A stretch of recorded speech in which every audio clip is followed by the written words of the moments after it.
వరంగల్లో ఏకశిలా విద్యా సంస్థల 11 మంది పాస్ అయ్యారట. 10కు 10 తెచ్చుకున్నారట. మిగతా వాళ్ళు ఎంత తెచ్చుకున్నారో చూద్దాం ఒకసారి. అలా 11 మంది ఎవరో కేవలం మరి.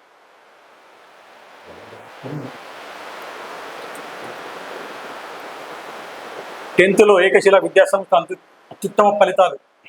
విద్యార్థులను అభినందిస్తున్న ఏకశిలా విద్యాసంస్థ chairman Tirupati Reddy. Warangal education April 30 10వ తరగతి పరీక్ష ఫలితాల్లో ఏకశిలా విద్యాసంస్థల విద్యార్థులు అత్యుత్తమ ఫలితాలు సాధించినట్టు ఏకశిలా విద్యా సంస్థ చైర్మన్ డాక్టర్ గౌరీ తిరుపతి రెడ్డి తెలిపారు. మంగళవారం హసాన్పర్తి మండలం పెంబర్తిలో ఏకశిలా టెక్నాలజీ స్కూల్లో ఉత్తమ ఫలితాలు సాధించిన విద్యార్థులకు అభినందన కార్యక్రమాన్ని ఏర్పాటు చేశారు. ఈ సందర్భంగా తిరుపతి రెడ్డి మాట్లాడుతూ 10వ తరగతి ఫలితాల్లో 11 మంది విద్యార్థులు 10కి 10 సాధించినట్లు వెల్లడించారు.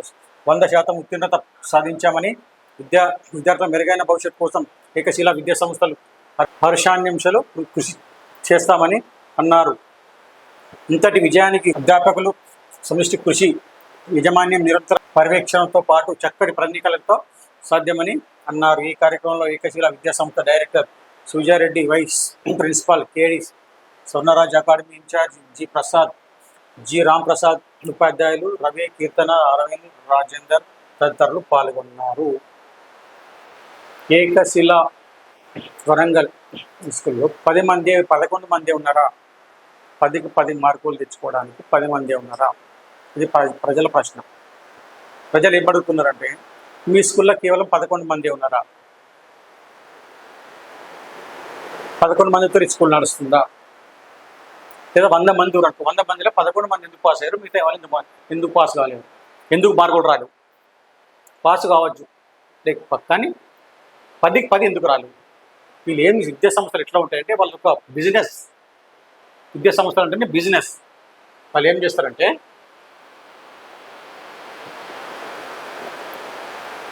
వాళ్ళ స్కూల్లో 100 మంది ఉన్నారు, సుమారు ఒక 100 మంది ఉన్నారు అనుకున్నాము. 100 మందిలో ఏం చేస్తారంటే, వీళ్ళు మెరుగైన స్టూడెంట్లు ఎక్కుతారు. వాళ్ళు సుమారు ఒక 20 మందిని ఎక్కుతారు మెరుగైన స్టూడెంట్లు.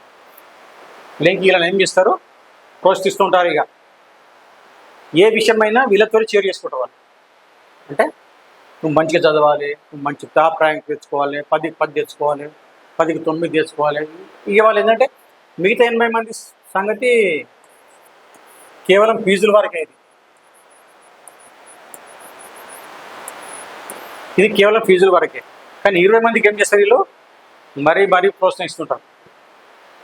మన స్కూల్ పేరు నిలబడాలంటే 20 మందిని అది చేస్తుంటారు. అంటే ఎందుకంటే ఏం చేస్తారు, ఇప్పుడు ఇలా 20 మందిలో కూడా వీళ్ళు ఏం చేశారు, 11 మంది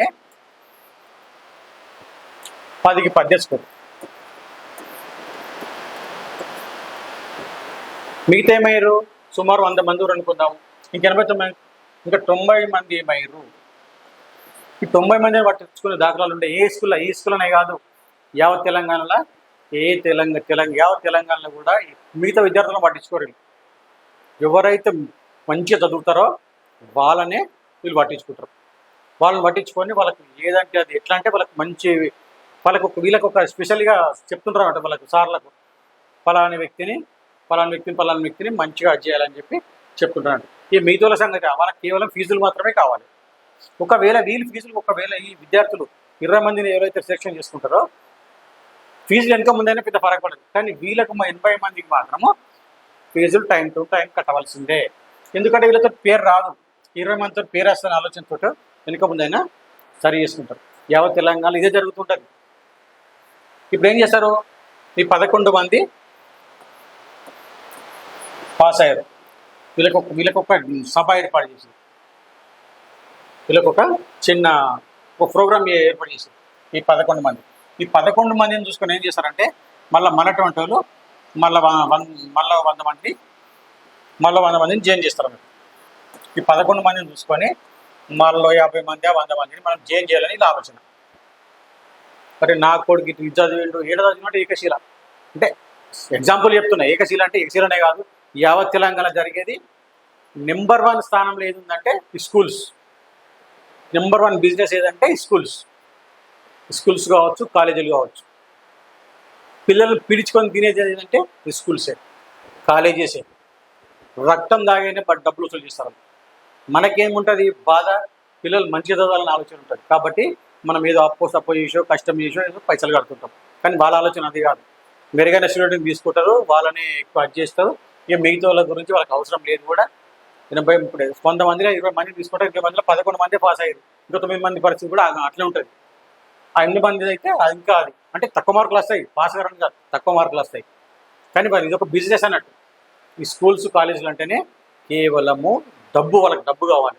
అందుకే మెరుగైన స్టూడెంట్ తీసుకొని ఈ రకంగా పాస్ చేసి టీవీలల్లా పేపర్లల్లా యాడ్స్ ఇస్తుంటారు అన్నట్టు. స్కూల్ కాడ పెద్ద బోర్డు వేస్తారు, బోర్డు వేసి అక్కడ ఒకటి యాడ్ పెడతారు. ఏమది బోర్డు వేసి ఫోటోలు వేస్తారు, ఫోటో వేసి రేపా వీరి ఇంట్లో పాస్ అయ్యిండు 10కి 10 తెచ్చుకుండు ఇట్లా అన్నట్టు. ఇక అందు గురించే ఏదైనా సరే ఫస్ట్ మనం ఇప్పుడు ఇంట్లో 11 మంది పాస్ అయ్యారంటే ఇట్లా పాస్ అయ్యారని గమనించి మనం హై స్కూల్లో చేసే ప్రయత్నం చేయాలి. అంతేగాని వాడేసిన వీడేసిన అంటే మనం భాగం కావాల్సిందే.